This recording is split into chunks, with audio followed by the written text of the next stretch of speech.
है और हम सब 84 लाख योनियों में गए।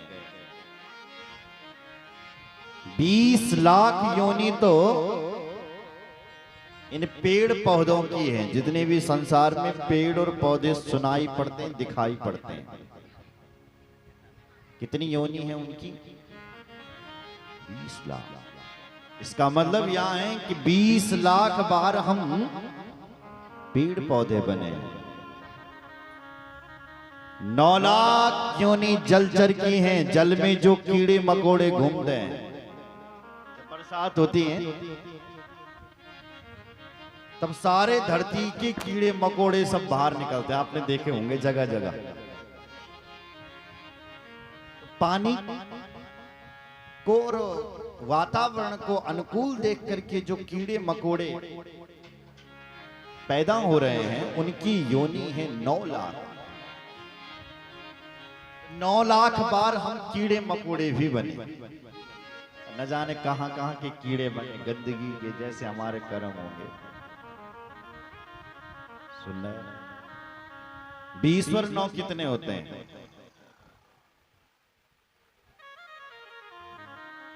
29। सुन रहे हो? 11 लाख बार हम कृमि बने, जो सूखे में कीड़े मकोड़े घूमते हैं। सुन रहे हो? 29 और 11 40। उसके बाद 10 लाख योनि पक्षियों की है। मेरी मां 10 लाख बार बोल हम पक्षी भी बने। कभी कौवा बने, कभी हंस बने, कभी उल्लू बने, दो है ना। बोलो जय श्री राम। 40 और 10 50। 30 लाख योनि पशुओं की है। गाय की, पशु, जितने भी पशु दुनिया में सुने जाते हैं उनकी योनि है 30 लाख। कितने हो गए? 50 और 30 80। 4 लाख योनि बानर भालुओं की। बानरों की कितने हो गए? 84। और फिर एक योनि मानव की। इन 84 लाख योनियों में जब हम गए भटके, तब हम मां के गर्भ में आए। और वो गर्भ भी कैसा है? जहां ना हवा है, ना पानी है, ना कुछ भी नहीं है, बिल्कुल बंद। वहां भी ये जीव मलमूत्र में रहता है, कुंभी पाक नरक में। जब भूख लगती है तो भगवान को आवाज देता, प्रभु बाहर निकालो। जब सांस रुक जाती हैं तो प्रभु से कहता है, अब गलती कभी नहीं करूंगा, आपका भजन करूंगा, निकाल देना भगवान जी बाहर। तो भगवान को दया आ जाती है। जब नीचे से जब जठर अग्नि तपाती है उस जीव को, तब जाकर के तड़पता है और भगवान से प्रार्थना करता, कितना तड़पाओगे, निकाल दो ना बाहर। तब भगवान को दया आती है और तब हमारा इस धरती पर जन्म होता है। इसलिए कितना मूल्यवान है ये मनुष्य का शरीर। बड़े भाग मानुष तनु पावा, बड़े भाग मानुष तन पावा। बड़े भाग मानुष तनु पावा। बड़े भाग मानुष तन पावा। सुर दुर्लभ ग्रंथन गा। सुर दुर्लभ सब ग्रंथ गावा। सुर दुर्लभ सब ग्रंथ गावा।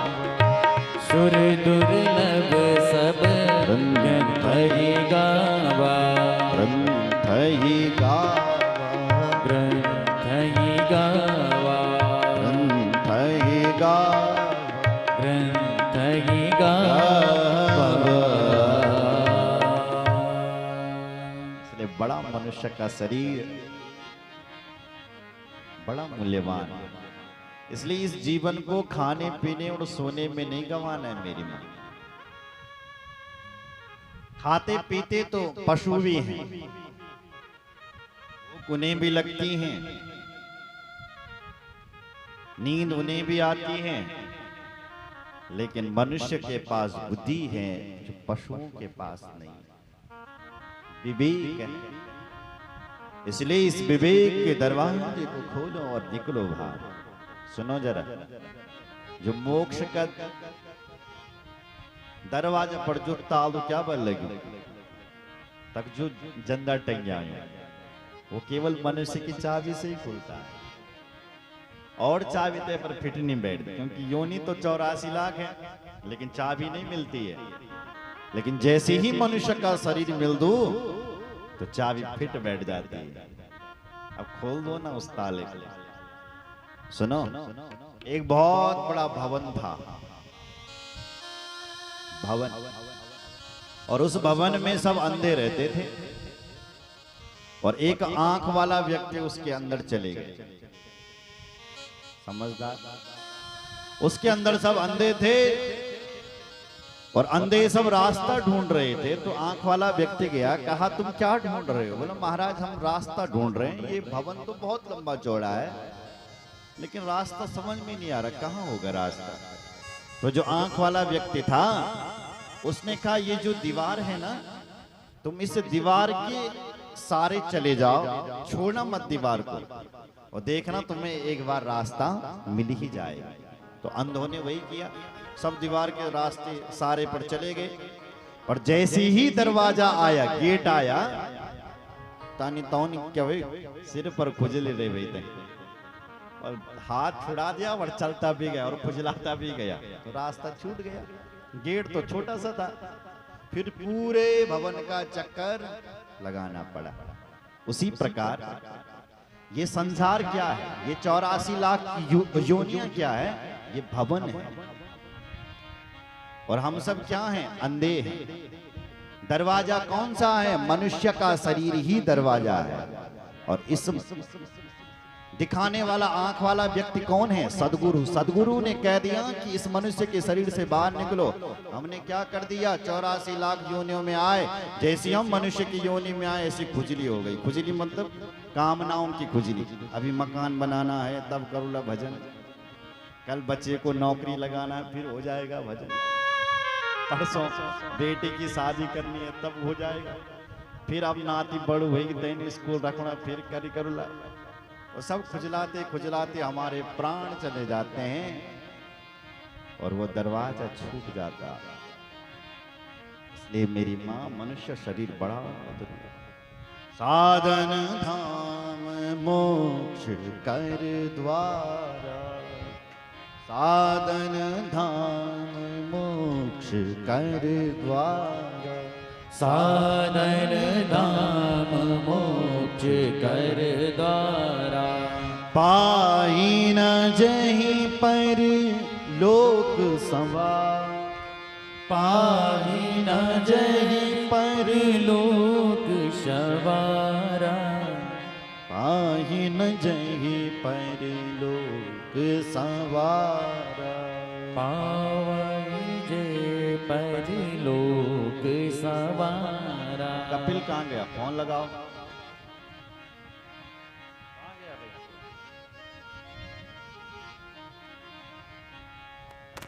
साधन धाम मोक्ष कर द्वारा, साधन धाम मोक्ष कर द्वारा, साधन धाम मोक्ष कर द्वारा, साधन धाम मोक्ष कर द्वारा, पाहि न जहीं पर लोक सवार, पावहि जे पर लोक सवारा, साधन धाम मोक्ष कर द्वारा, साधन धाम मोक्ष कर द्वारा।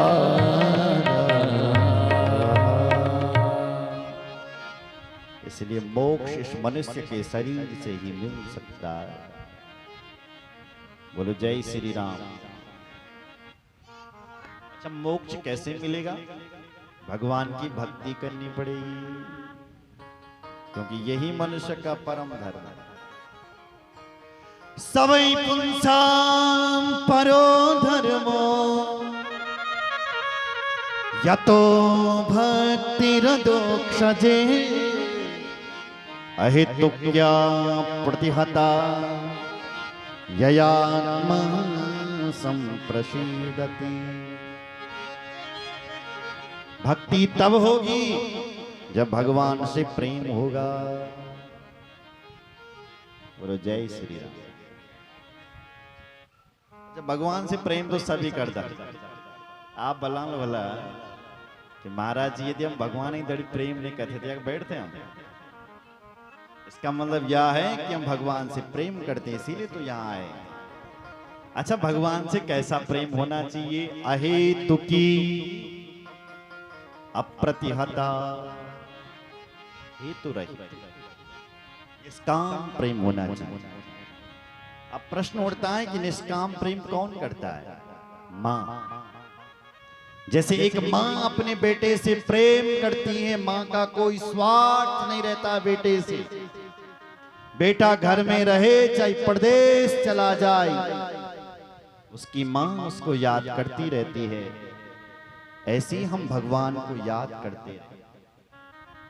जैसे एक प्रियतमा अपने पति को याद करती है, पति घर में रहे चाहे प्रदेश चला जाए, यदि प्रेम है, कनेक्शन जुड़ा है, तो ऑटोमेटिक पति याद आता है। ऐसी ही भगवान की याद लेने के लिए हमें माला जाप ना करना पड़े। माँ का जब बेटे से प्रेम हो जाता है तो वो बेटा बेटा करके माला नहीं रटती है, बेटा अपने आप याद आता है। उसी प्रकार जब भगवान से तुम्हारा प्रेम हो जाएगा, उस मां भगवती से प्रेम हो जाएगा, तो स्वतः याद आएगा। ऐसा प्रेम जैसे एक मां करती है, जैसे एक प्रियतमा अपने पति से करती है, ऐसी प्रेम उस भगवान से करना चाहिए। तब जाकर के क्या होगा? बोले मोक्ष होगा।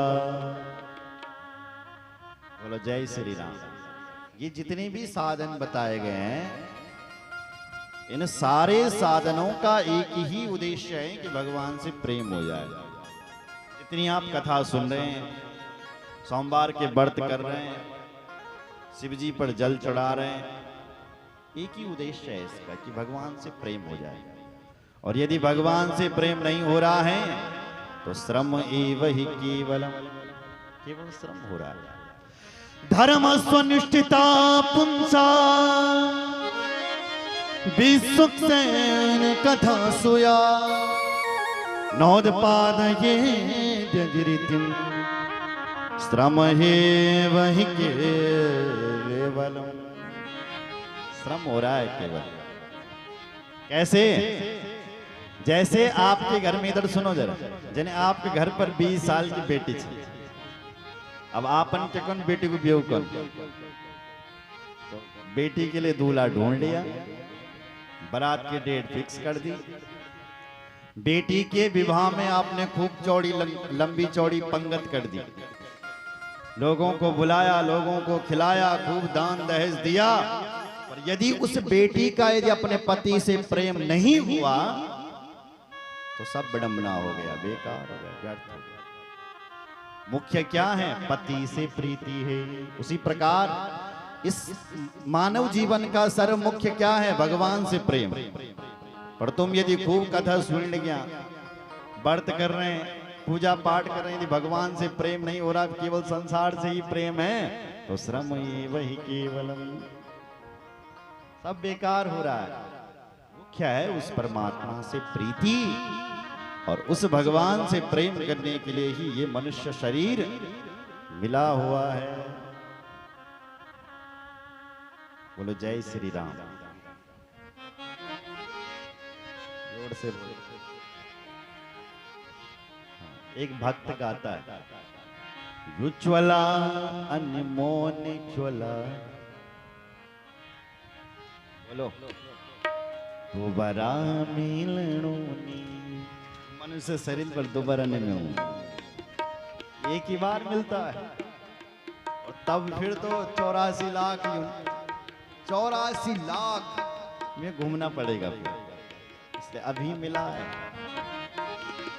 युच्वला अनमोल ज्वला बड़ा मिलनोनी, युचुला अनमोल चोला दुबरा मिलने, युच्वला अनमोल ज्वला बड़ा मिलनोनी, युचुला अनमोल